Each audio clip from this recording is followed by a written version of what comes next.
Hello and welcome to Willing Spirit. Today we'll be going over the most interesting cabinet picks for President-elect Donald J. Trump.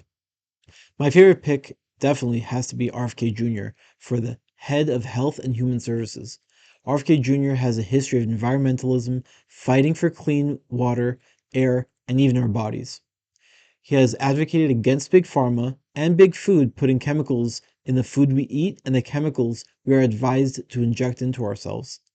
He became more culturally relevant during the COVID-19 pandemic, advocating against the mandate more than anything else. He advocated for the vaccine to be tested thoroughly before being introduced, let alone mandated. He believes in people's bodily autonomy and believes people should have a choice over what people and their children inject into their bodies. There are people that believe there are correlations between vaccines and autism and other diseases. RFK Jr. calls for studies and data showing the safety and efficacy of vaccines. He is not anti-vaccine. Actually, the opposite. He believes people have the right to know the safety risk of the medicine they inject into themselves. If data proves the vaccines are safe, that will put many people's minds at ease, especially parents. In order to provide a safe and transparent system, the studies should be conducted and the data should be widely available. They should be scrutinized for the sake of the public's health and safety. This seems like a very reasonable stance. Similarly, food in the grocery store should not include hazardous materials for the sake of their coloring to look more appealing. The food in the American grocery stores have thousands of chemicals that are banned in European countries and even Canada. This is the reason an American can travel to Europe, eat all they want, and not gain a pound. Then they come to America, continue the same eating habits, and they gain 10 pounds in a week. Our food has tons of hormones, preservatives, and coloring chemicals that your body doesn't naturally digest, causing inflammation, bloating, and chronic illness.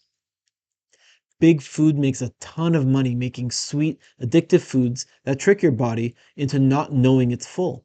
Then Big Pharma makes money selling Ozempic and other weight-controlling prescription drugs.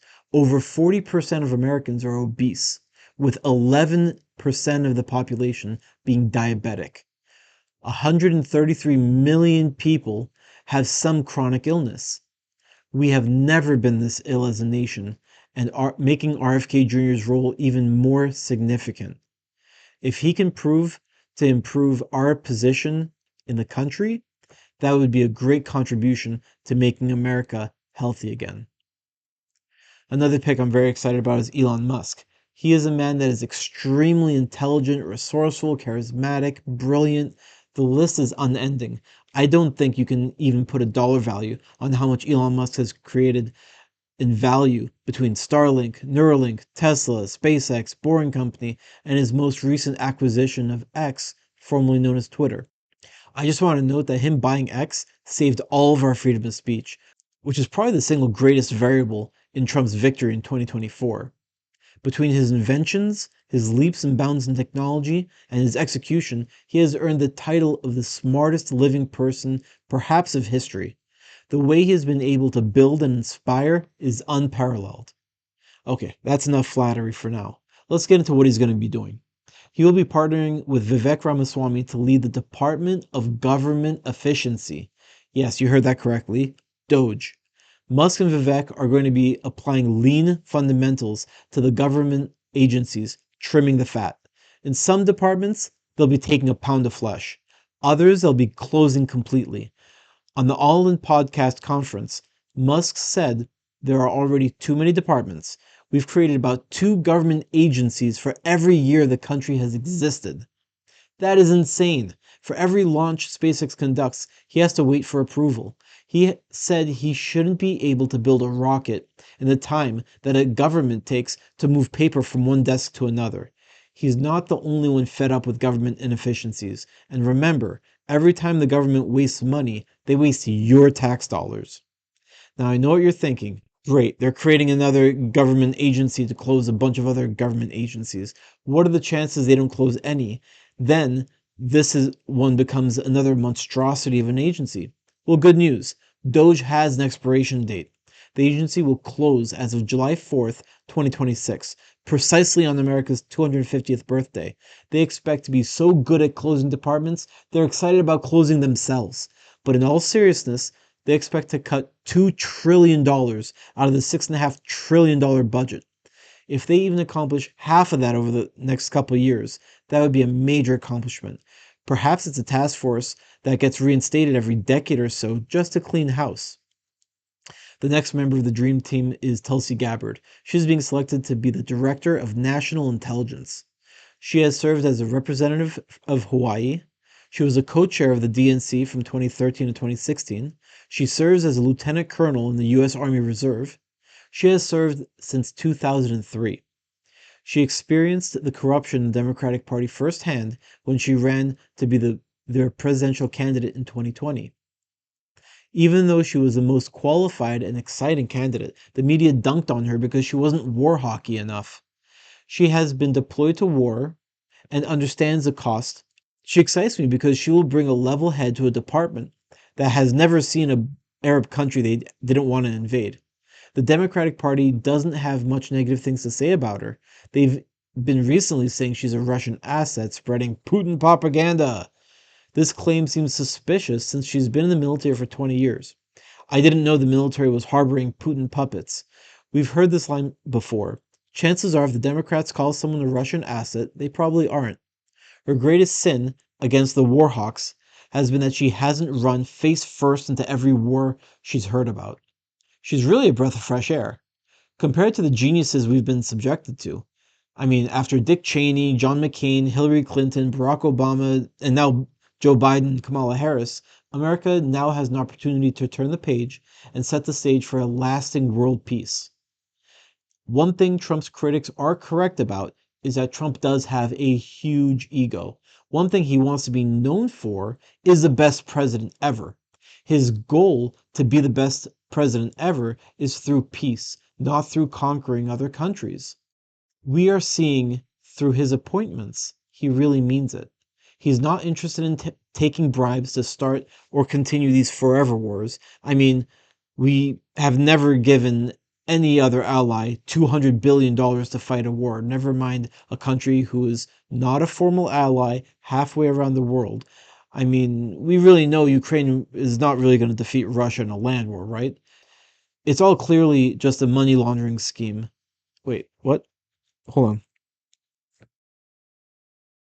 What's that? Oh, it's still classified as a conspiracy theory? Well, when will it transfer from a conspiracy theory to the truth?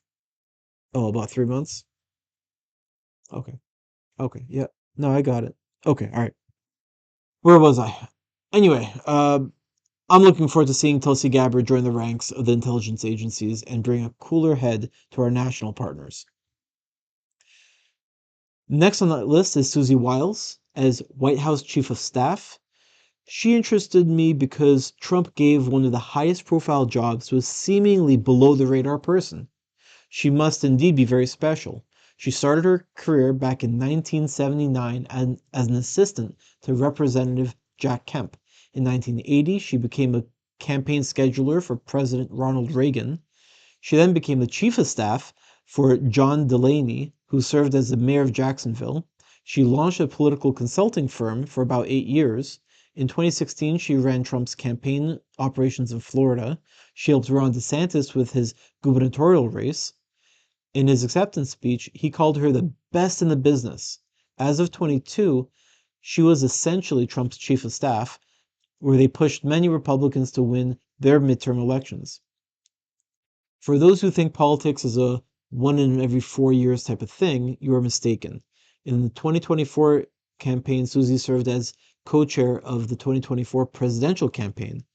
2 days after winning, he announced that Susie will be his chief of staff. A great quality of Trump is that he rewards those who are loyal to him. Trump has been accused of hiring loyalists. I say good. You should hire loyalists. The loyalists are good, reliable people that stick with you through thick and thin. That is how you want people around when things get tough, especially if you've been shot at a couple times. In summation, Trump promises to deliver an Avengers-like dream team, and he's building it. He has all the people he wants on his team. Everyone has identified their goals and they are laser focused. RFK Jr. will focus on making America healthy again. Tulsi Gabbard will keep us out of unethical wars. Elon Musk and Vivek will work to trim the fat of the slow-moving bureaucracy that is the government. Susie has a steady hand to man the helm. Trump has promised a lot and has assembled a team of competent people to execute goals each person is individually passionate about. That's what a leader does.